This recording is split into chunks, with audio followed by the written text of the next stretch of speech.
Hey, what's going on, everybody? Boilon here, and in today's video, I want to talk to you all about the level cap increase from 85 to 90 and why this is hugely important to get on top of now.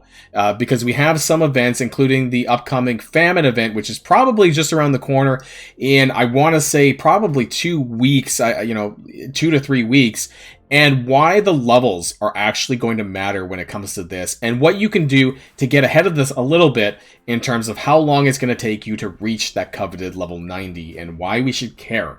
So that's the topic of today's video. So if you're ready to go, then let's boil this down.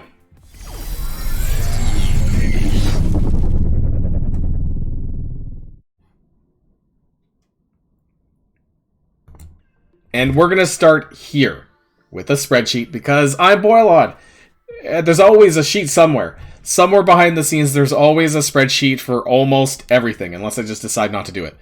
But we're going to be talking about what you could do to get XP. Just for those who aren't aware, how much daily XP you do get on a regular basis, and how much you can get extra when you think about it, when you're coring, when you're doing other things, and then add it all together, and we can get some sort of daily figure. And then based on how much XP it takes to get through level 85 to 90, we can calculate an amount of time.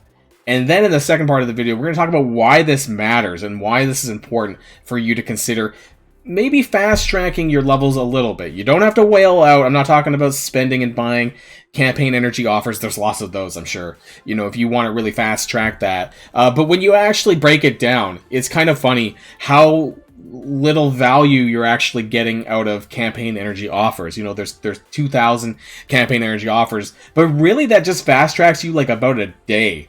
Surprisingly, when we talk about the total numbers that we do get every day. So to start things off, I want to talk about the daily objectives. So you can see them all here. This is the amount of XP that you get for all of the different objectives. I hope that everyone is clearing their daily objectives. And so therefore you are getting about 785 from that alone. That's the easy part, because you're probably doing this every day anyways. The second part is the energy generation. And so this is just your standard campaign energy, not the ISO 8. Actually, you know what? I forgot to add in something that I'm going to add. I forgot the web milestone. I just realized that as we were scrolling through. That's 100 because you're getting that from the energy. So I'm just, unless I have it here. No, I don't have it in the energy generation. I'm going to put it here just so I don't forget. All right. So it's actually 885. It should be in the energy generation actually, but screw it. I'm already recording. It's going to be here. All right. And so we're going to add that in. Okay, and so for energy generation, yeah, I realize that's energy. Your free-to-play energy is 288 from your 12 energy for 24 hours. That's 288. You get 3 free refreshes. That's 240 at 3 different times, whenever your different refresh times are. And up to 480 at least with the 50 core refreshes. And this is really important. So I haven't quite calculated the 100 core refreshes. And the reason for that is because I believe that if you're going to do that, you should just kind of transfer that core energy into ISO 8 energy, which I don't normally do like day to day. But if you're going to do it for the XP, do that instead of coring for 100 on the campaign energy. So if you do all of this, you get about 1,008. That's a weird number here. Campaign energy, or AKA 1,008 XP, because it's a 1-to-1 ratio. Now, ISO 8 energy here, we have, again, similar stuff, but for whatever reason, the energy that you get on ISO 8 is different on the timer than the regular campaign energy. So you're getting 360 per day. Just, you're getting 15 per 24 hours instead of 12. And then you get 240 once again for the free refreshes. And then you get a free pack through your daily objectives, so that you don't have to core for that. And you get 120 out of that, of course. And then that allows you to do up to 3 additional refreshes if you so choose to, for 360 more energy. That's an additional 150 cores on top of that free pack, which can get you up to about 1,080. So we add the 1,080, the 1,008, and then now the 885, which I realize 100 of that is the web milestone campaign energy. And here's what you get down below. So total XP without cores, 1,248. And that's scenario 1. That's like no cores, just the free ISO 8 pack. And that's, as a result, how much XP you're going to get from energy. This is not including the daily objectives yet. So total energy XP with campaign cores, this is going to be the 200 cores that you're going to do from the campaign energy, and that's just basically this plus 480, and so this is scenario 2. And then you get total energy XP with all of that, plus 3 more ISO 8 core energies, and that's 360 on top of that, and that's a total of 350 daily cores. And you're going to get about 2,088 XP. And so the reason why I said that, basically if you buy one of those offers with, I don't know how much they cost. Are they even in the game? Like, can I find them? Do we have any available right now? They actually equate it fairly high. I don't know if they're actually here. Do we have any flat campaign? I'm surprised we don't, to be honest, given that level 80. I don't see any. Oh wait, there's some here. So for me, it's about 1,000 ISO 8 energy or 1,000 XP for 20 Canadian dollars. Multiply that by 2, that would be about the 2,000 XP. That'd be 40 Canadian dollars. I think that's about 30 US dollars. So 1 bit of daily energy XP is 30 US dollars. So you have to spend a lot to, I guess, get ahead a day, is what I'm trying to get at here. And so, you're going to get more value for just, even buying power cores. If you're going to do anything, probably buy power cores, and that way you can use that over an extended period of time to get more net energy over time, rather than just buying the energy itself. Just my opinion there. Total daily XP with objectives and the free energy, no cores, you're going to get about 2,133. So it's this 1,244 plus the 880 above. This one here, scenario 2, again, just like this scenario 2, just adding in the 880, 2,600. And then almost close to 3,000 for scenario 3. This is if you're doing 350 cores daily. Now, this is a lot, especially if you're considering this within a campaign event. We don't have Valkyrie for a little while, so I'm hoping that people can take advantage of some of this now before the Valkyrie event comes around. So if you want to push your XP grinding now, it's probably a good time to do so before the event campaign, the next heroic event campaign, comes around. And so now I want to finish this part with the campaign energy chart. And so this is the amount of XP that's required for each of the levels between 85 to 86 and beyond 6 to 7. They just add in 1,000 XP after, so it's pretty easy to calculate there. And then I have 3 different scenarios. I have one with 0 cores, one with 200 daily cores, and that's just for the campaign energy. This also includes the free pack for ISO 8, and then 350 daily cores, which is basically this, and where you are doing all of your coring, all your 50 coring for campaign energy and ISO 8. Just to keep that in mind. So these are the days required for each of the individual levels and how many days it's going to be in between different scenarios. So you can see here that obviously the numbers go up because the XP required for each level goes up a little bit each time. And you get a total of 68 days to get to max level if you spend no cores. And what that, at the end of the day, unless you're doing a little bit of whaling, you're probably not going to get to 90 anyways ahead of the Scourge event. However, you might be able to get a couple of levels, because if you're looking at this here, I think we're somewhere between 2 and 3 weeks out from the Scourge event, which means you're at the very least you're going to get to level 86. You're probably already on your way anyway, so you could subtract these numbers by 3 or 4 days because it's already been that long, and you might be able to get to 87, maybe 88, depends on when the event comes out. Keep in mind that the Scourge event also is going to be 10 days. I don't remember how long they said that the first event was going to be. At least a week. Somewhere between 7 and 10 days. I know that they extended it for Pestilence because they fucked up and they I don't know, the Scourges were busted, and they added days, so I don't know, I don't remember, 7 days, 10 days, something like that, right? So that extends that to a possible extra commander level that you could get within that time. So who knows? Some people, even if you're not a whale, might actually be able to get to level 88.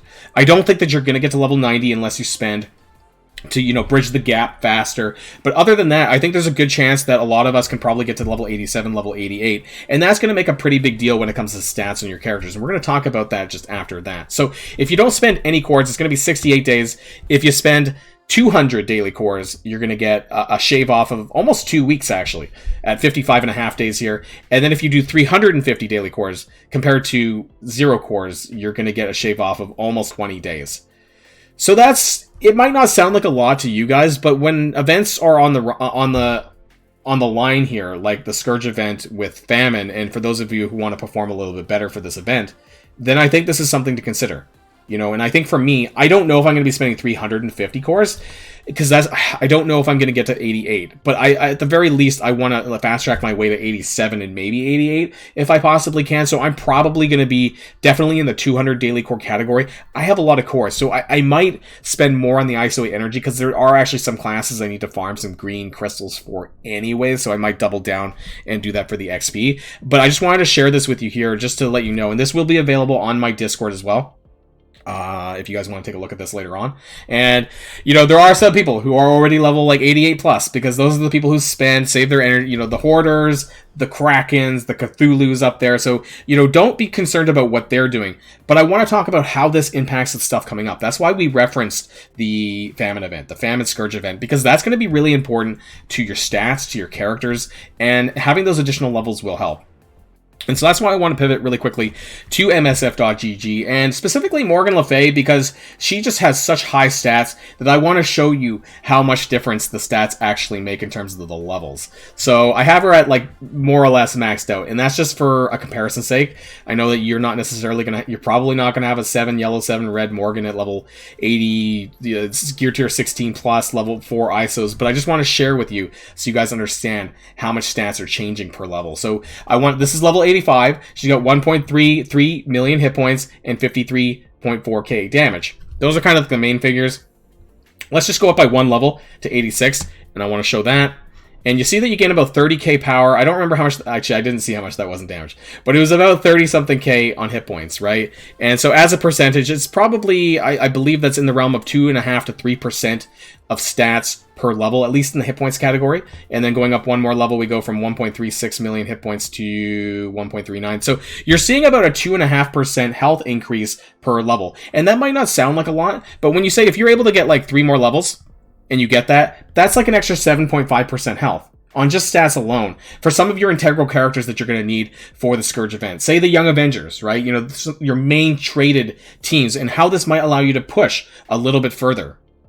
And what we know about this event, and what we've known about Scourge events in general, is that they go up to difficulty 10. Now, for me, and a lot of content creators and a lot of other, heavier players out there, top 2,500, we were doing difficulty 8. With a crap ton of Scourges, right? And so not only will this make it easier for you to do that than it was, you know, with the Pestilence event, but these levels may, I don't know, maybe with Gear Tier 16 characters now, might push you into that difficulty 9 range. Sorry, I've been a bit coffee today. So if you're able to get into that difficulty 9 and clear it, I don't know, I heard it was really challenging for Pestilence, but now we have more Gear Tier 16 characters.